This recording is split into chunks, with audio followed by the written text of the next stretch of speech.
In the name of Allah, who is most beneficent and merciful, the reviews. Assalamu alaikum. Welcome back to my YouTube channel Sultan English Studio. उम्मीद करता हूँ कि आप सब खैरियत से होंगे और अल्लाह पाक का शुक्र है मैं भी खैरियत से हूँ। तो डियर व्यूज़, आज हम जिस टॉपिक के बारे में डिस्कशन करने जा रहे हैं वो है 20th century novel and novelist.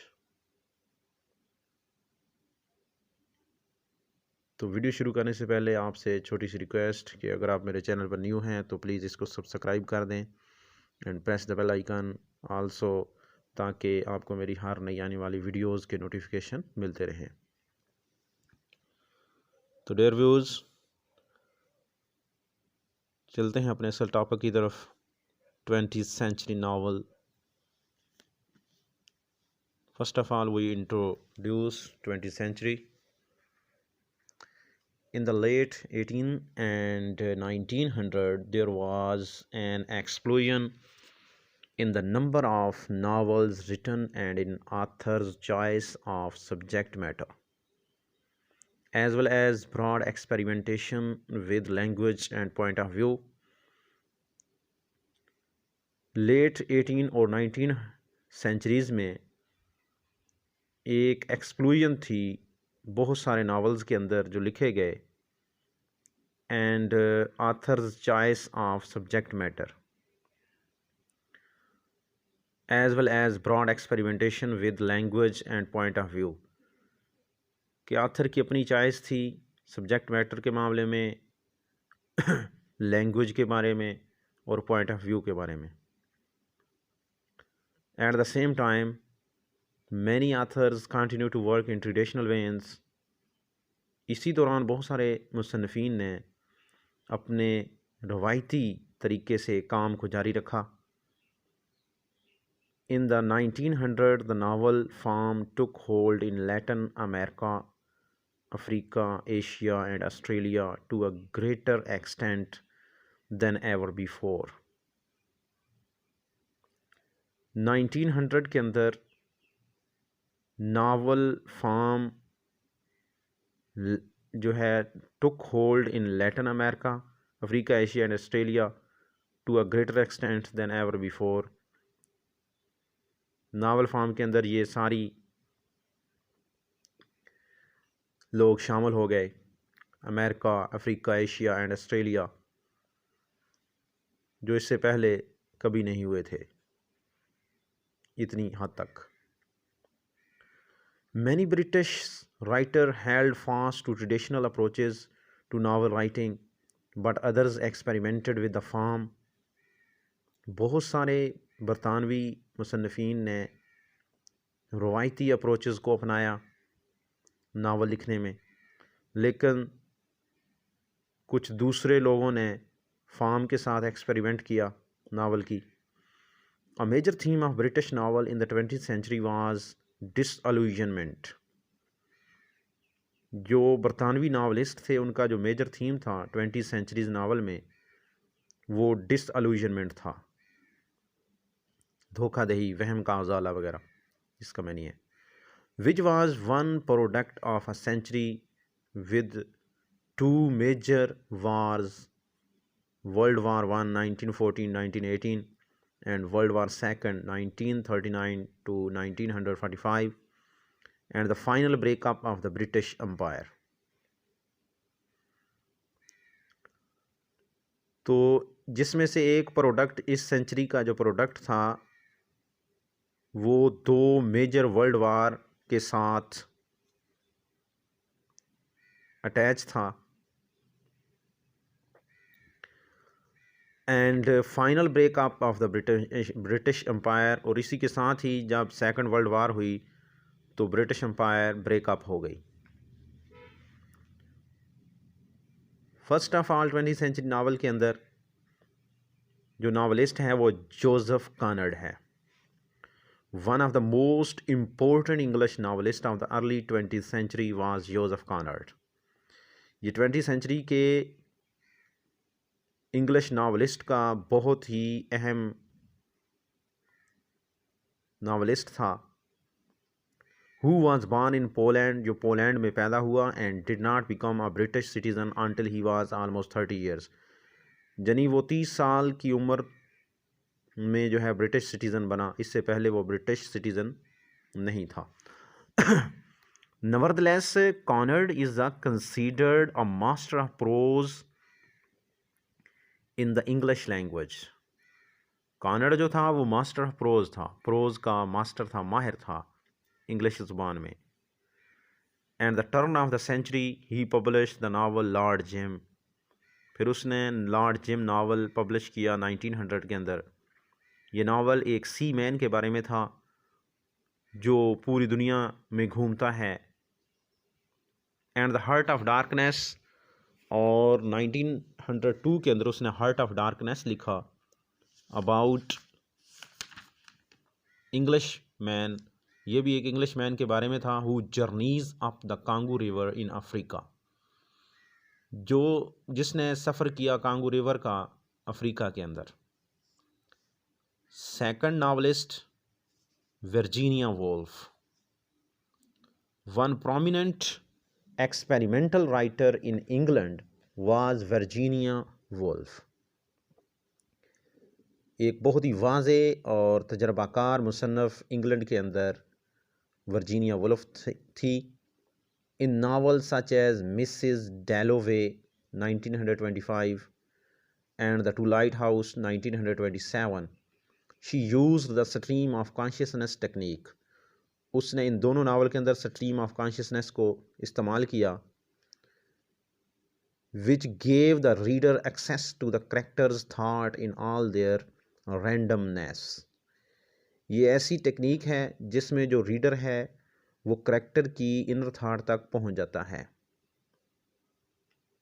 उसको करेक्टर्स की इनर थाट के बारे में पता चलता है।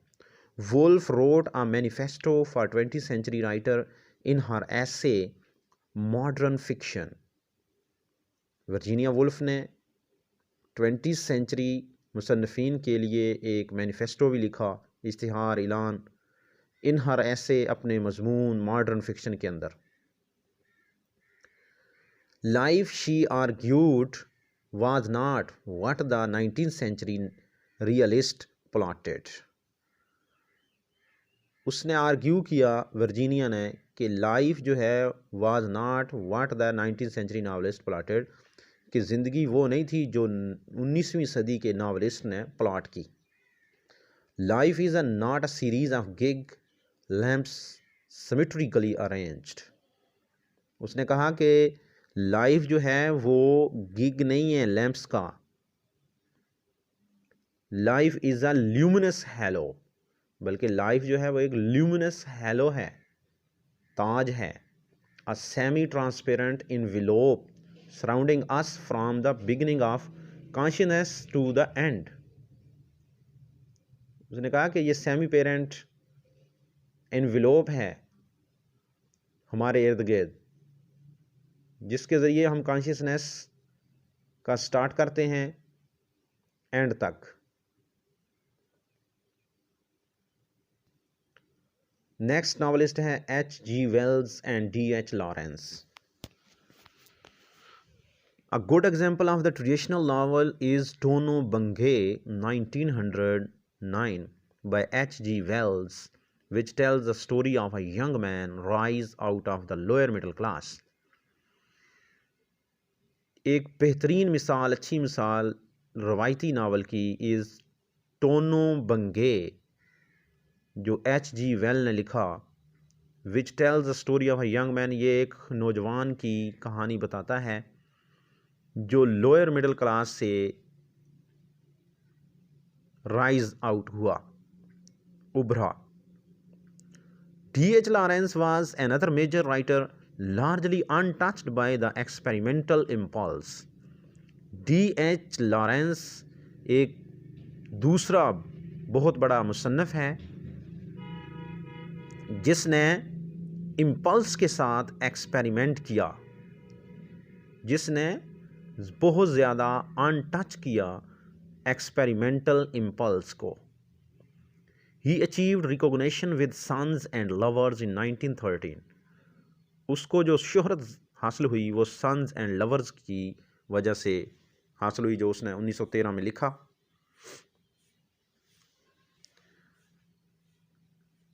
The main character of the book,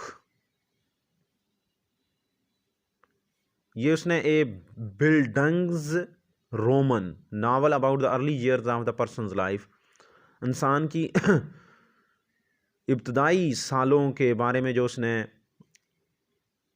novel लिखा है। इसके अंदर मेन कैरेक्टर है पॉल मोरल, जो एक कोल माइनर का बच्चा है। And the book describe him coming to the painful realization about class, family, love and sex. और ये जो किताब है ये हमें आने वाले दर्दनाक एहसासात, क्लास के बारे में, फैमिली के बारे में, लव के बारे में और सेक्स के बारे में बयान करती है। नेक्स्ट राइटर है E.M. Forster. English writer E.M. Forster presented straight forward plots, इसने स्ट्रेट फॉरवर्ड प्लॉट्स पेश किए हैं। यह भी इंग्लिश राइटर था।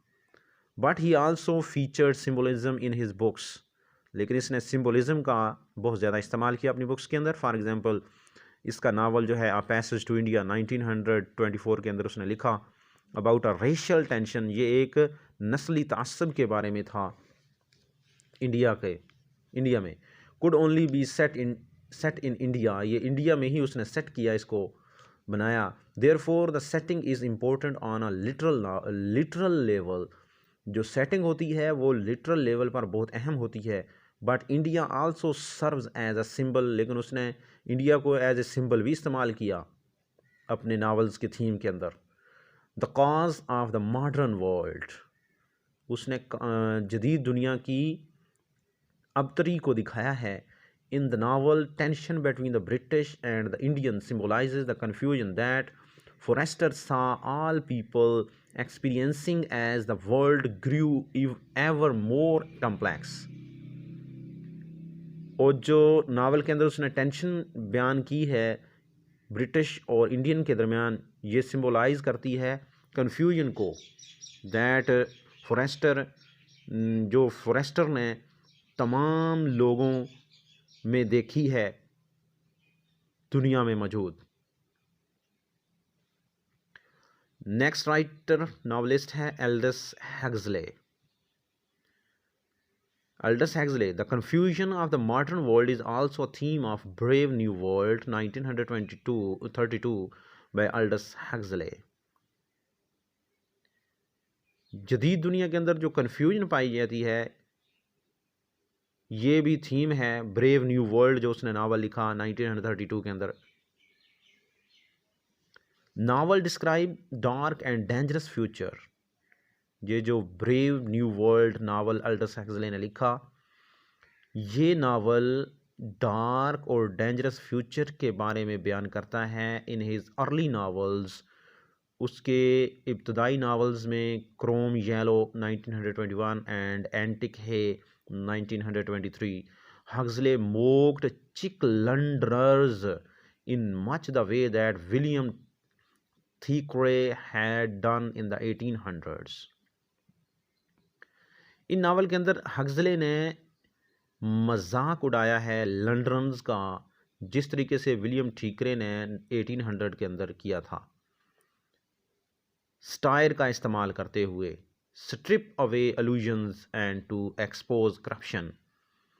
स्टायर का इस्तेमाल करते हुए उसने ये सारा इनका मजाक उड़ाया है लंडनर्स का और इनकी करप्शन को एक्सपोज किया है।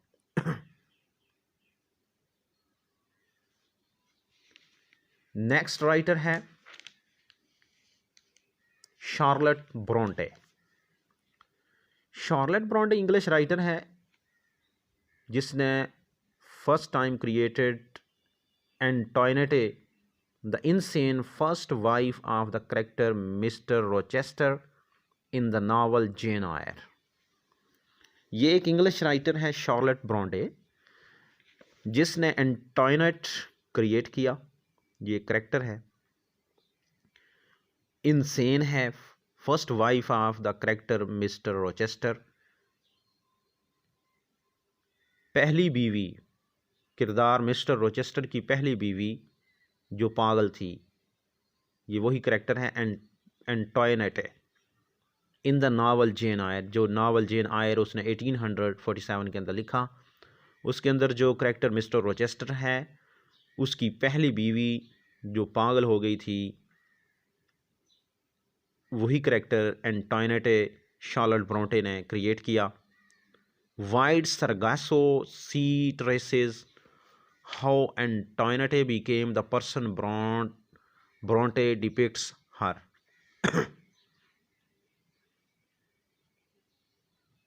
नेक्स्ट राइटर है एनीटा ब्रूकनर।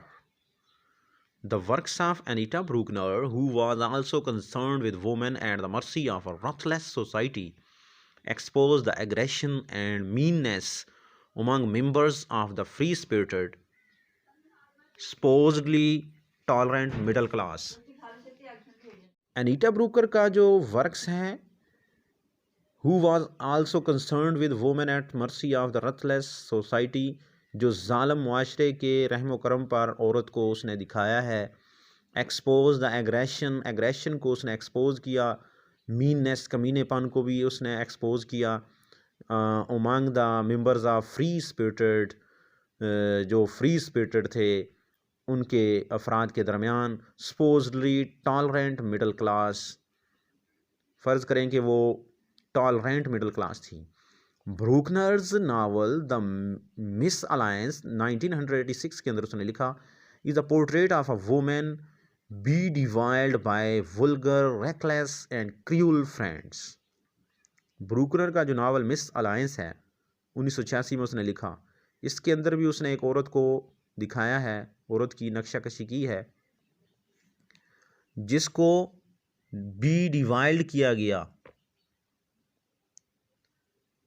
वुल्गर रेकलेस और क्रूअल फ्रेंड की ने, जालम वहशी दोस्तों की ने उस औरत को बी डिवाइल्ड किया। Towards the end of the century Pat Barker looked back at the violence near its beginning. सदी के इख्तिताम पर पैट बार्कर ने लुक्ड बैक किया, वापस देखा एट द वायलेंस, तशद्दुद पर जो अभी शुरू होने के करीब था। In a trilogy made up of Regeneration 1991, The Eye in the Door 1993 and The घूस Road 1995, Barker describe the horrors of the World war One 1914 to 1918। इन तमाम नावल के अंदर उसने ट्रिलोजी बनाई, Regeneration, Eye in the Door, घूस Road. इसके अंदर उसने वर्ल्ड वार वन के हॉरर्स को बयान किया, खौफ को। नेक्स्ट राइटर है Joyce expanded on this technique in Ulysses 1922, a detailed recounting of the events and moments of the consciousness in the lives of several Dublin residents during a single day। जायसे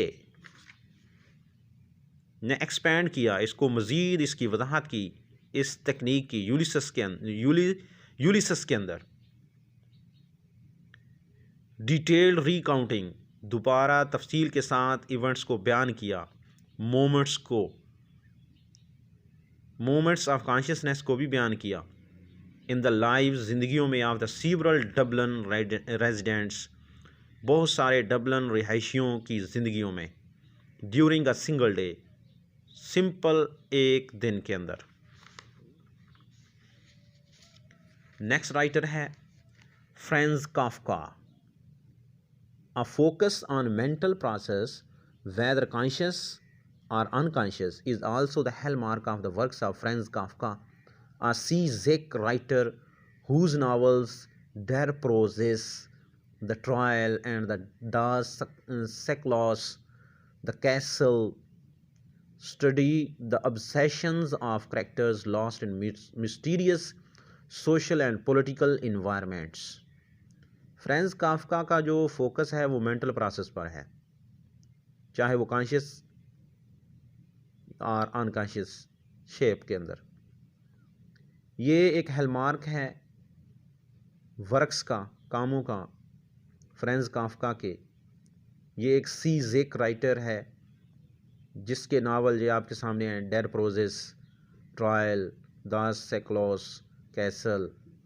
इसके अंदर उसने study की है किस चीज़ की, obsessions of characters जो last हो गए in mysterious social and political environment के अंदर, जो करैक्टर अपने पुरअसरार समाजी और सियासी माहौल के अंदर लास्ट हो गए, ख़त्म हो गए, उनकी जो ऑब्सेशन है उसका मुताला किया उसने। Kafka character lose their nerve and faith as they struggle with authority and scrutinize themselves closely because of an indefinable sense of guilt। Kafka के करैक्टर जो हैं वो अपना नर्व खो चुके थे और फेथ भी, क्योंकि वो स्ट्रगल कर रहे थे, लड़ रहे थे अथॉरिटी के साथ, और उन्होंने अपने आप को स्क्रूटिनाइज किया बहुत करीब से एक अनडिफाइनेबल सेंस ऑफ गिल्ट की वजह से। नेक्स्ट नावलिस्ट हैं जनाब Samuel Beckett, Irish novelist and play right Samuel Beckett who spent much of his life in France. Samuel Beckett ने अपनी, ये आयरिश नावलिस्ट है, ड्रामा निगार भी है, जिसने अपनी बहुत सारी ज़िंदगी फ़्रांस के अंदर गुजारी, और ये एक बेस्ट नोन एक्सपेरिमेंटल राइटर बन गया उस ज़माने का। Beckett's novels include Murphy 1938 and the trilogy made up of Molloy, completed 1947, published 1951, translated 1955, Malone Mort।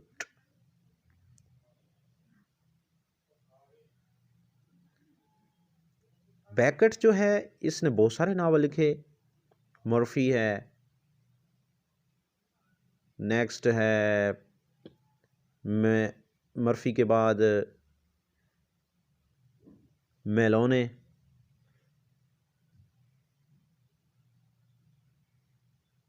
तो बैकेट जो है ये बहुत ही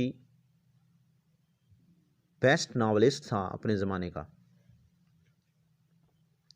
नेक्स्ट है एफ स्कॉट फिट्ज़गेराल्ड, ये अमेरिकन राइटर था जिसका फोकस जो था ह्यूमन बिहेवियर पर था और इसके कॉन्सिक्वेंसेस पर। फिट्ज़गेराल्ड का most famous work is The Great Gatsby जो उसने 1925 के अंदर लिखा। After World War second several major novels about war appeared। Second World War के बाद बहुत सारे नावल जो है वार के बारे में अपीयर हुए, ज़ाहिर हुए। तो डियर व्यूज़, ये थी आज की मेरी छोटी सी वीडियो। तो वीडियो अच्छी लगी तो इसको लाइक एंड शेयर करें, मेरे चैनल को सब्सक्राइब करें। Thank you for watching. अल्लाह हाफिज़।